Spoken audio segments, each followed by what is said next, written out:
many of you will say, I prefer to have a new relationship. I prefer to have a romantic relationship. Or I prefer to have this or that, whatever it might be. Many individuals will then get into the state of mind, will get into the state of being that represents that preferred reality. And they will then act as if that reality has already occurred. And this is all well and good. This is mechanically how you align to those parallel realities that represent your preference in relationship to what you prefer to experience. However, something we observe that occurs for many of you is that when you align with that reality that you prefer, again, as a side effect, there is the equal and opposite reaction. So anything within you that is in resistance to that preferred manifestation will then be brought to the surface. So you can say no thank you to it, and so you can let it go. However, many individuals will experience the idea of the resistances, of the things that seem to be in contradiction to the reality they prefer to experience, that they prefer to manifest. And when they then experience these resistances, they say, I must be doing something wrong. The manifestation must not be working. I must somehow be unworthy and am unable to experience my preferred manifestation. Otherwise, this resistance would not be here.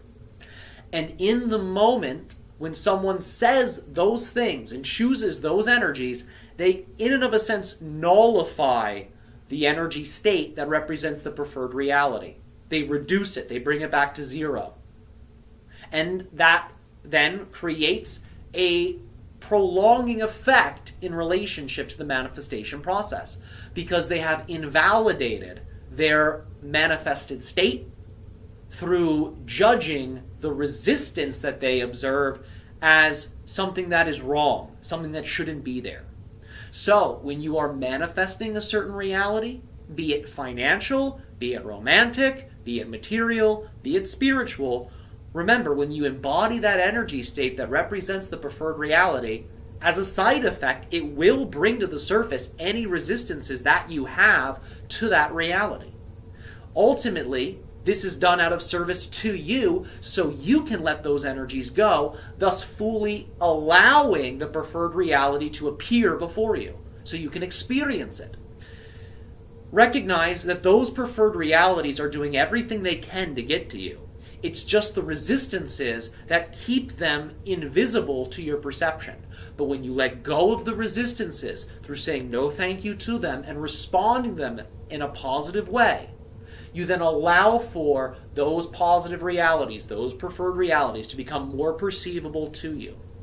One of the ways you can positively respond to these negative energies, to these resistances, is again to let go of the underlying belief systems that create the resistances in the first place. That can be an empowered action.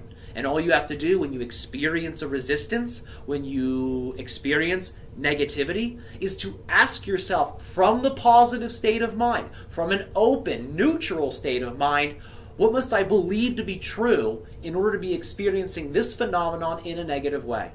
And allow for yourself to receive that information. You don't have to dig for it. You don't have to leave the moment to find it. Stay neutral, stay positive, stay receptive, stay open.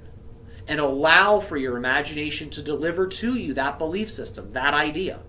Once you've received it, cross-reference it against what you know to be fundamentally true about yourself. That you exist, that you are a being of passion and joy and unconditional love, and that you have the ability to co-create any experience that represents your joy and your passion. Know these three things as fundamental truths, and compare the negative belief systems, the negative opinions against them. You'll notice the negative opinions, the negative belief systems won't logically hold up against these fundamentals. And in that moment, the negative belief system will be instantaneously released. It will be dispersed. You'll put it down. And this is how you can let go of those resistances. This is how you can let go of those energies so you can more powerfully, more boldly move in the direction that represents your joy. And you will find that your wildest dreams will be your life.